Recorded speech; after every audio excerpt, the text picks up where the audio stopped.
The man nominated to lead the world's most powerful military just stood before the Senate Armed Services Committee and claimed under oath that every single allegation of misconduct against him was just anonymous slander.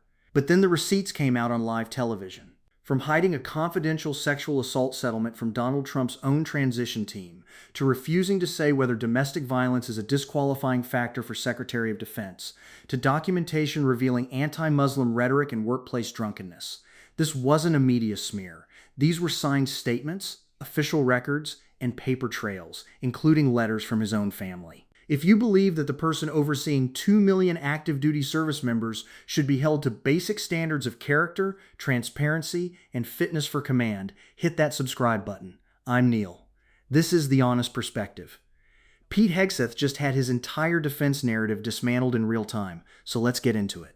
Thank you, Mr. Hegseth. I'm looking forward to this opportunity to talk. I want to return to the incident that you referenced a minute ago that occurred in Monterey, California in October 2017. At that time, you were still married to your second wife, correct? I believe so. And you had just fathered a child by a woman who would later become your third wife, correct?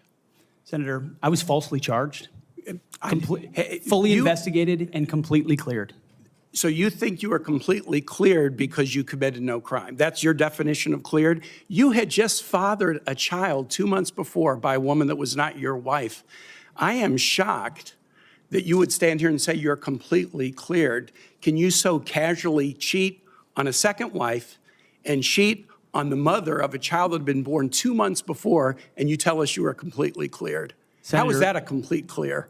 Senator, her child's name is Gwendolyn Hope Hegseth, and she's a child of God, and she's 7 years old. And she was, and you cheated on the mother of that child less than 2 months after that daughter was born, didn't you? Those were false charges. Well, it was fully investigated, and I was completely cleared. And I am so grateful for the marriage I have to this amazing woman behind me. You've admitted that you had sex at that hotel in October 2017. You said it was consensual, isn't that correct? Anything... You've admitted that it was consensual, and you were still married, and you just had a child by another woman. Again, how do you explain your judgment? Completely false charges against me. You fully investigated, and I was completely clear. You have admitted that you had sex while you were married to wife 2 after you just had fathered a child by wife 3. You've admitted that. Now, if it had been a sexual assault, that would be disqualifying to be Secretary of Defense, wouldn't it? It was a false claim then and a false claim now. If it had been a sexual assault, that would be disqualifying to be Secretary of Defense, wouldn't it? That was a false claim. So you talking about a hypothetical. So you can't tell me whether someone who has committed a sexual assault is disqualified from being Secretary of Defense? Senator, I know in my instance, and I'm talking about my instance only, it was a false claim. But you acknowledge that you cheated on your wife and that you cheated on the woman by whom you had just fathered a child. You have admitted that. I will allow your words to speak for themselves. You're not retracting that today. That's good. Notice the exact semantic dodge Pete Hegseth relies on here. Senator Tim Kaine lays out a clear timeline of admitted infidelity, fathering a child with one woman while married to his second wife, and then cheating on the mother of that child 2 months after birth. Hegseth's repeated response is, I was falsely charged, fully investigated, and completely cleared. Cleared of a criminal sexual assault charge in Monterey does not magically erase the fact that he admitted to the underlying conduct under oath.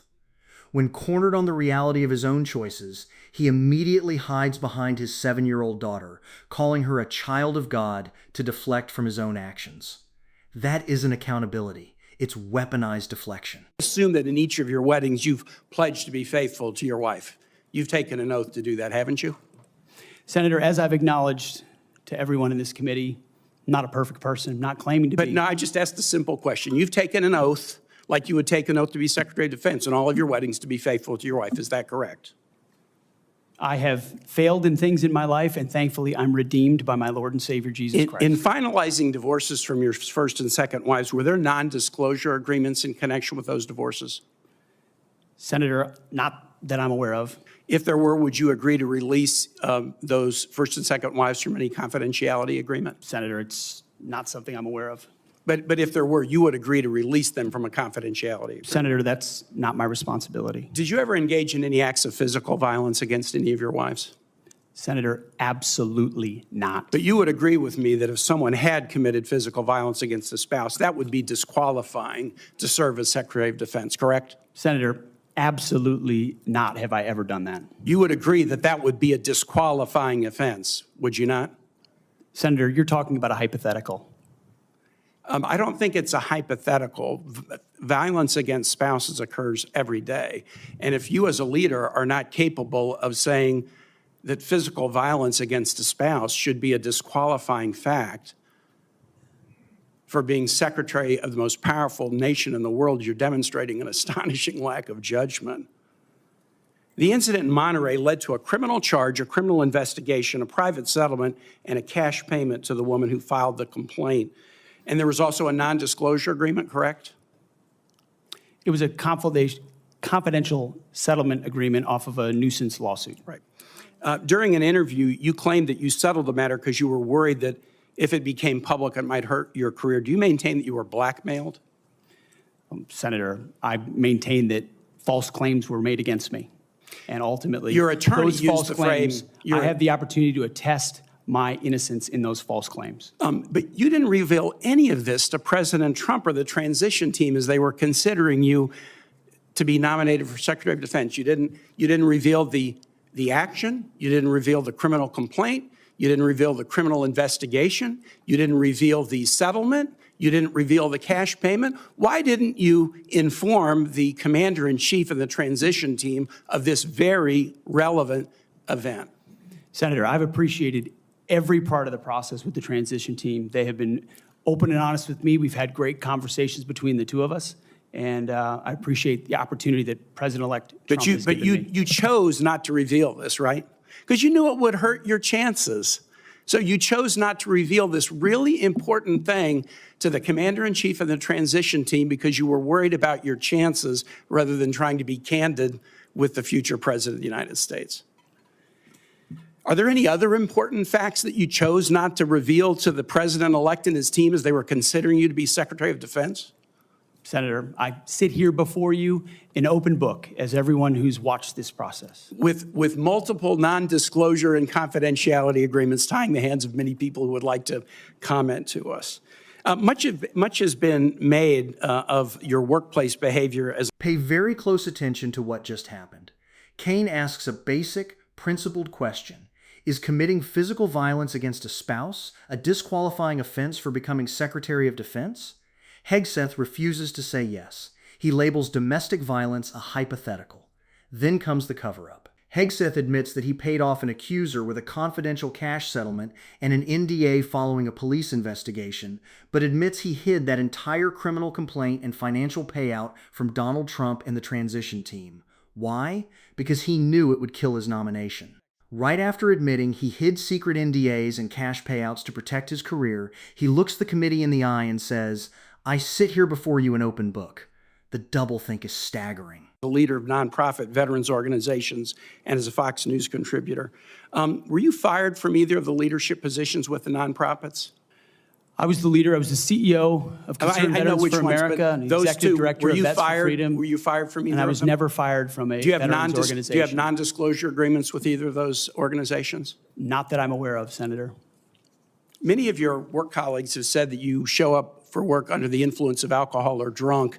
I know you've denied that, but you would agree with me, right, that if that was the case, that would be disqualifying for somebody to be Secretary of Defense. Senator, those are all anonymous false claims, and the totality they're not anonymous. The letters on the record here. They're not anonymous. On the record, people we've seen records with names Vets attached for Freedom, to them. Concerned Vets for America, and Fox News attributing to me being colleagues working hard every day on behalf of One of my your mission. colleagues said that you got drunk at an event at a bar and chanted, "Kill all Muslims." Another colleague, not anonymous, we have this, said that you took co-workers to a strip club. You were drunk, you tried to dance with strippers, you had to be held off the stage, and one of your employees in that event filed a sexual harassment charge as a result of it. Now, I know you denied these things, but isn't that the kind of behavior that, if true, would be disqualifying for somebody to be Secretary of Defense? Senator, anonymous false charges. They're not anonymous. And I'll just conclude and say this to the chairman. You claim that this was all anonymous. We have seen records with names attached to all of these, including the name of your own mother. So don't make this into some anonymous press thing. We have seen multiple names of colleagues consistently throughout your career that have talked about your abusive actions, Chairman, attitudes, I think he's words, over and his time. statements He's way to women. over his time. I now yield. What we just witnessed in that hearing isn't just a tough cross-examination. It is the total collapse of a nominee's central defense. Throughout this entire confirmation process, Pete Hegseth and his defenders have pushed one core narrative, that every allegation, the Monterey sexual assault investigation, the workplace intoxication, the toxic management at Vets for Freedom and Concerned Veterans for America, was nothing more than an anonymous, left-wing media hit job. Hegseth sat there and used the word anonymous over and over again like a shield. And in less than 2 minutes, Tim Kaine completely shattered that shield. These are not anonymous leaks from unnamed sources. They are signed affidavits, official workplace grievances, and physical records. We are talking about documented reports of showing up to official veteran organization events visibly intoxicated, taking subordinates to strip clubs, facing internal sexual harassment complaints, and reportedly chanting, "Kill all Muslims" at a bar while serving as a prominent public figure. Let's pause and digest the sheer gravity of that specific detail. The person nominated to lead the Department of Defense, a cabinet member who would command military forces operating across Muslim-majority nations, manage strategic alliances, and oversee hundreds of thousands of Muslim American service members and contractors, has on-record employee accounts documenting anti-Muslim slurs and chants. That isn't just a red flag, it is a direct threat to national security and operational military integrity. And let's address the systemic hypocrisy on display here. Hegseth repeatedly invokes his Christian faith, claiming he has been redeemed by my Lord and Savior Jesus Christ. On the honest perspective, we believe people can seek redemption and address personal failings. But redemption in one's personal spiritual life does not automatically entitle someone to executive command over the United States Armed Forces. The Pentagon is an institution that enforces a strict Uniform Code of Military Justice, UCMJ. Active duty service members are routinely court-martialed, demoted, or dishonorably discharged for adultery, public drunkenness, fraternization, and conduct unbecoming of an officer. If a sergeant or a captain in the U.S. Army engaged in the exact pattern of conduct Pete Hegseth has admitted to, or hid a police-investigated assault settlement from their commanding officer, their military career would be immediately over. Yet, the political establishment expects the military rank and file to accept a defense secretary who operates under an entirely different, privileged set of rules. Furthermore, consider the security clearance implications. Any standard civilian or military officer applying for a top-secret clearance who intentionally concealed a police investigation, a secret cash payout, and an NDA from background investigators would be instantly denied a clearance on the grounds of blackmail vulnerability and dishonesty. Hegseth admitted on camera that he withheld these exact facts from the president-elect's transition team specifically to protect his nomination. That is the definition of putting personal ambition above transparency and national security. This hearing exposed the fundamental flaw in prioritizing TV performance over governance experience. Running a military apparatus with a $800+ billion budget requires institutional integrity, moral authority, and absolute candor. When a nominee cannot even bring himself to state clearly under oath that spousal battery or anti-Muslim hate is disqualifying for the highest defense position in the nation, he demonstrates an insurmountable lack of fitness for office. If you believe in holding powerful public officials to real accountability, regardless of party, access, or political spin, subscribe to The Honest Perspective. I'm Neil.